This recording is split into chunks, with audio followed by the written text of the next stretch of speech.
Hey there, it's Julie here from Think Be Do Leadership. And today I want to ask you a funny old question, which is, what's the weirdest way that you have either seen or that you do something to de-stress from the stuff that's going on in work or wherever you are? Because the reason I say this is because today, and he won't thank me for this, but never mind, my husband, we're both working from home today. He's upstairs and I'm downstairs. And my husband comes down and he puts the kettle on because he's come out of a meeting. I don't know, he's got a break or something like that. And I thought, oh, I'll have a cup of tea.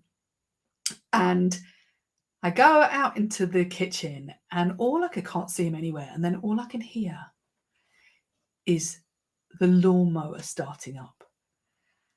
And somebody is outside in the middle of the day. What day is it today? Wednesday. In the middle of the day, mowing the lawn. And I look round and it's my husband, right? He's going up and down. And I'm looking out the window like, what are you doing? Why are you mowing the lawn in the middle of the day?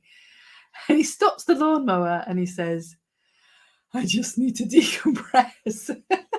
So we spent 5 minutes or so, probably a little bit longer than that, while I made the tea, de-stressing himself, decompressing himself from the stresses of whatever he's been talking about on his meeting that I'm not privy to, going up and down our garden, making lines and making our garden look beautiful. Now, that I thought that was hilarious, but actually it's very sensible, isn't it, really? Because he knows the one thing that's going to help him. It's either hoovering or it's lawn mowing, by the way, and he can't do the hoovering because I was on a call.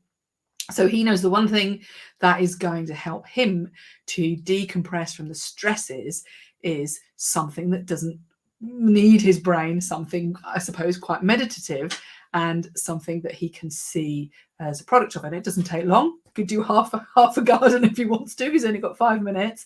But I thought it was hilarious. But it had a really good, sensible message to me, which was that we all need to stop and de-stress from time to time. And it doesn't matter how we do it, but we must do it. Because I probably, in my natural state, wouldn't have done that. For me, my response to stress is often, coming from policing background, is just push harder, just keep going, you'll make it happen, because that's what we used to have to do. And so I would end up making myself more stressed, more tired, and more with more information, and just do more, just work harder. And that doesn't work well. It works short term, doesn't it? But it doesn't work long term.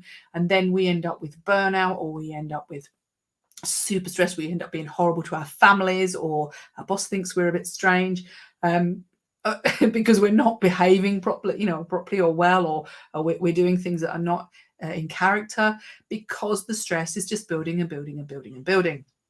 So I want you to think about, what do you do to decompress and de-stress? You see me, that's probably my thing. You see a little Labrador leg rolling around in the background there. That's my de-stress, is cuddle with the dog for 5 minutes. But what's yours?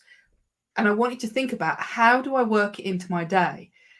You don't have to go out there and mow the lawn like my husband, slightly strange, but what do you do? And let me know what it is that you do. Now, that's a nice safe hobby, or stress relief, let's say, because I've got one where my dog just coughs all the time. So I'm going to go now before she coughs all over this live. But I'll give her a cuddle. I'll de-stress a bit. But I want to know, what do you do to de-stress? Take care.